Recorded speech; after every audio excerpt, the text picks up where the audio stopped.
Greetings and salutations, everyone, and welcome to this night-ending bonus upload. Before we jump into it, a couple links. As many of you know, I rely on Patreon, PayPal, channel membership, and the merch to help the channel to continue to grow and go. Links to Patreon, PayPal, and channel membership is in the description below. Merch displayed directly under the video. Also, Dogman Frightening Encounters, Volume 1 through 3, the audiobook versions. They were written and researched by Tom Lyons, narrated and produced by me, Jeff Nadolny. Those audiobooks are available on Audible, Amazon, and iTunes, links to which are also in the description as well. And finally, last but definitely not least, if you'd really like to help support the channel to continue to grow and go, simply subscribe. It doesn't cost a cent. Click that like button, takes half a second. If you don't want to miss out on any of the informative uploads I put out daily, click that bell icon, and folks, please leave a comment. Why? Well, because all these things really do help the channel to continue to grow and go. And yes, folks, they do matter. Now, everyone, I have taken far too much of your time. Let's jump in to tonight's night-ending bonus, shall we? Today's first encounter is a Sasquatch encounter, and it brings us to Colorado. I'll be honest, this is only the second time I've told this story to anyone. I used to live out in southwest Colorado. I was attending Fort Lewis College in Durango. Beautiful area, right between the mountains and desert, and is very close to San Juan National Forest. At the time this happened, I was living in an apartment building very close to the school. FLC sits on a mesa above the actual town of Durango, and my apartment was also on this mesa. Right behind my complex was a ridgeline called Raiders Ridge. I was an avid mountain biker, and every morning I would ride the trail system up and over Raiders Ridge. It was early morning. Behind the ridge is a forest and a series of smaller ridges for at least a few miles. The area is relatively well forested with small pine, scrub brush, and larger brush. The sun hadn't yet gotten over the ridge, so it was somewhat light but not brightly lit like from overhead sunlight.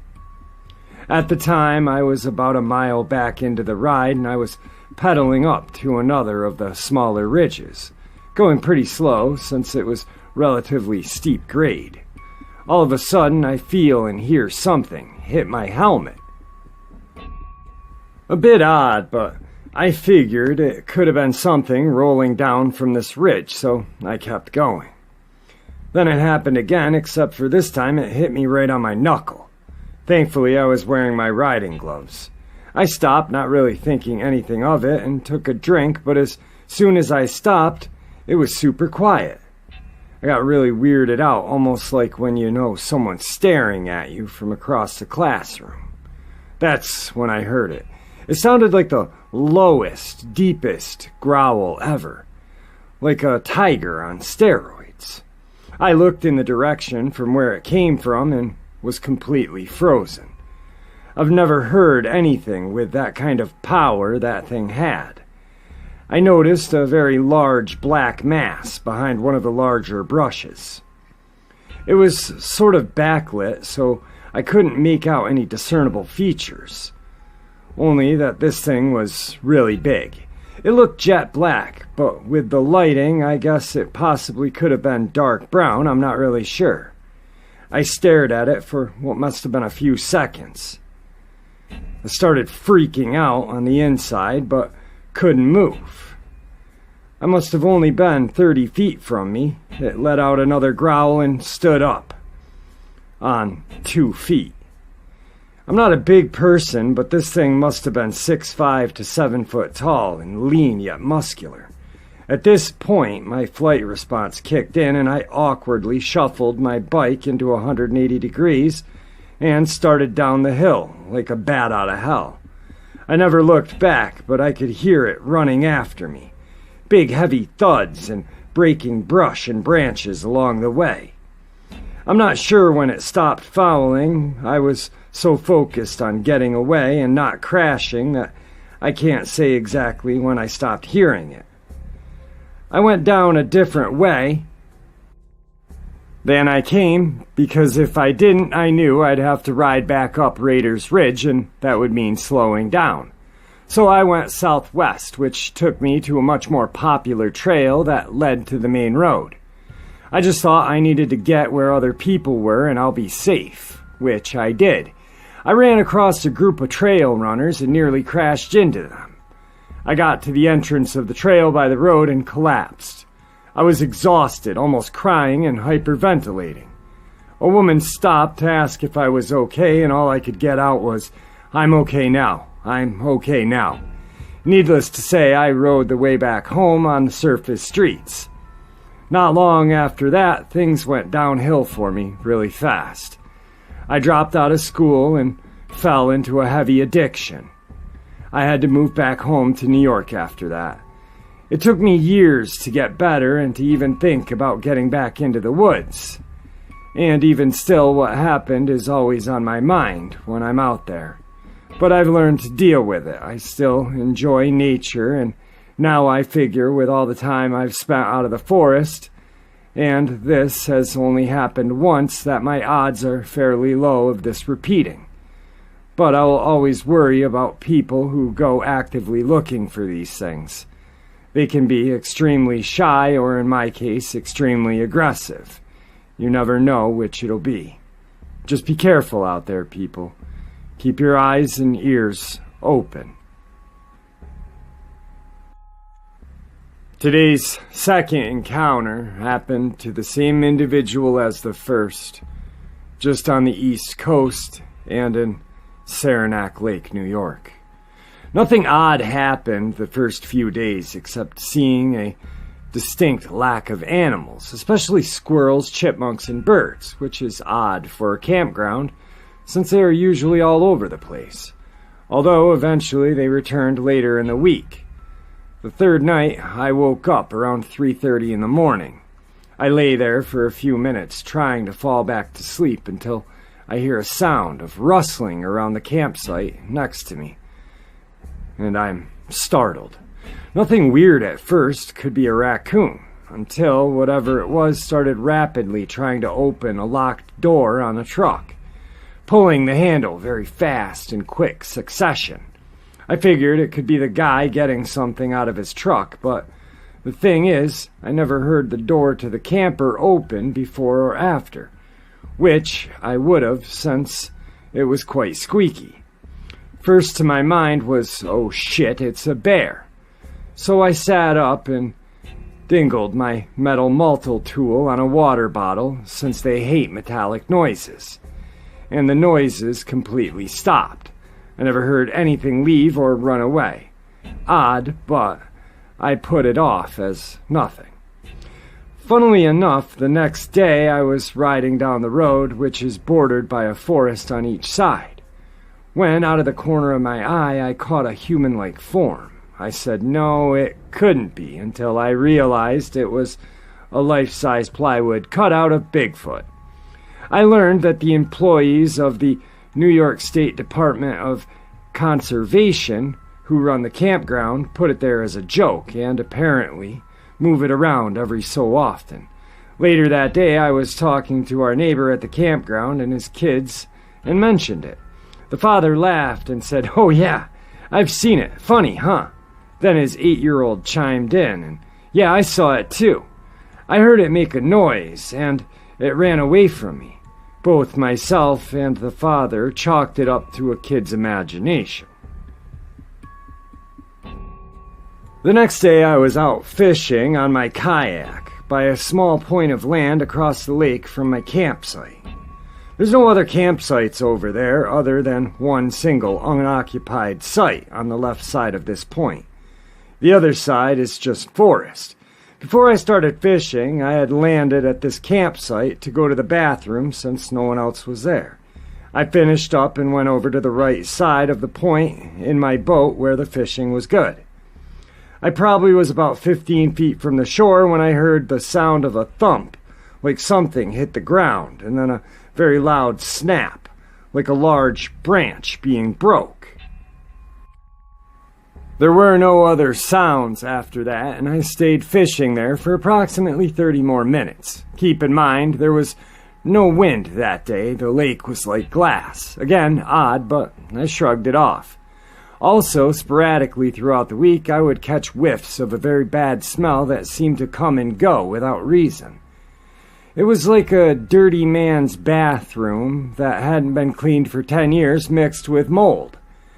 I thought it was some of the big rotting mushrooms that were at the edge of our campsite, but after investigating, I decided that they weren't the cause. They barely had any smell. We weren't near any bathrooms either. The last thing, which I did not experience, was a family member asking if I had heard a sound earlier in the morning on the 6th day. I hadn't. I was sleeping, but I asked what did it sound like, and he, being very avid outdoorsman and having been going to this campground for almost 60 years, said it was like no animal he had ever heard. He described it as a howl that turned to a raspy screech. I had heard a loud owl earlier that night before I had fallen asleep, but nothing like what he had said. We left the next day. One thing that was interesting to me was that there were park officials going around to each campsite telling us to be careful and keep all our food in the car because a bear had been sighted 12 miles away. In all the years I've been coming, I've never had a park officer be this stern. Most years they have bear sightings and warnings, but usually just mention it when you check in, plus a sign posted at the bathrooms and the entrance gate. I have my own ideas about this, but I'm still on the fence. These could be all easily written off as normal stuff. What are you guys' opinions of it? Our next encounter is a subscriber Dogman encounter. Now there's 4 parts to this, but the subscriber who emailed it to me, for some reason it got cut off, so I only have 3 of their encounters. I emailed them for the 4th and I'm waiting to hear back. Hey Jeff, I hope you and your family are doing well. Love listening to your Dogman stories. I have a few encounters of my own. I haven't told anyone but my kids these stories. Well, a year ago I had a stroke, so I wanted to question the people that happened to be around when I saw the Dogman, to make sure I was remembering this correctly. My first encounter happened when I was 7 or 8. My dad, uncle, brother, 2 cousins, and myself went fishing off the bay. We lived in Saginaw, Michigan then. When we were done fishing, we went back to my uncle's house. He had a shed out back that he cleaned the fish in. So while my dad and my uncle cleaned the fish, me and the boys played hide and seek in the backyard. I was hiding behind the shed, which was next to the railroad tracks in the woods. While my dad and uncle cleaned the fish, they were throwing the guts out into the woods. I heard something big moving around on the other side of the shed. Thinking it was my dad or uncle, I just stayed where I was. But did look over to the area and saw this big wolf-faced creature with blue eyes. Its fur was black and gray. From that point, I don't remember much more. I guess I passed out and peed myself. Next thing I remember, everyone was standing over me. My dad picked me up and took me inside to my aunt, who was an EMT. She told him she thought I was in shock. Her and my mom helped clean me up, and we went back home. For the next few days, I remember sleeping in my parents' room. Kept having nightmares of a big wolf thing trying to kill me. My second encounter. I was about 14, and my friend and I went for a walk to the store for breadsticks and pop. This was in the 80s when kids weren't watched as closely as they are now. So going for a 2-mile walk wasn't unheard of at that age. The sky was weird looking, and we found out later because it was from the Northern Lights. We lived in Milwaukee, Michigan then. Everything was okay till the way back from the store when we saw this big creature in the middle of the road, where its back legs were in the middle of the ongoing lane and its front legs were in the middle of the oncoming lane. So it was about 8 feet long. All you could see was its outline and its glowing green eyes. We then slowly turned around and walked back towards the store and called my dad to come pick us up. We told him it's back. Knowing my ongoing nightmares of the big wolf, he came to get us. We saw nothing on the way home. My third encounter. I was about 18, living in Lake Michigan, driving to Beavertown, Michigan, to go to work. I was alone this time, driving down the back roads going about 80 miles an hour. From my right, I saw a deer coming out of the woods, running fast in front of my car. I slowed down, but still hit it. But there was this Dogman chasing it. This one looked different from the other ones I had seen. It looked like a lion head with red eyes. It continued running into the other side of the road and into the woods. I then noticed headlights coming from behind me. I pulled off to the side of the road. I was going to let it pass me, but the truck pulled alongside of me and rolled down the window. 2 men were in the truck. They asked me if I was okay. I said, "Yes, did you see it?" They said they saw me hit a first deer. The guy in the passenger side got out and looked at my car. Said I split the deer in half and messed up my radiator grill. It was gone. The headlight was pointed up to the tree. He asked me to get out and look at the car. I quickly said no, that something was chasing that deer, and it was still out here. He poured water into the radiator and told me they'd follow me home to make sure my car didn't break down, which they did. I made it home safely.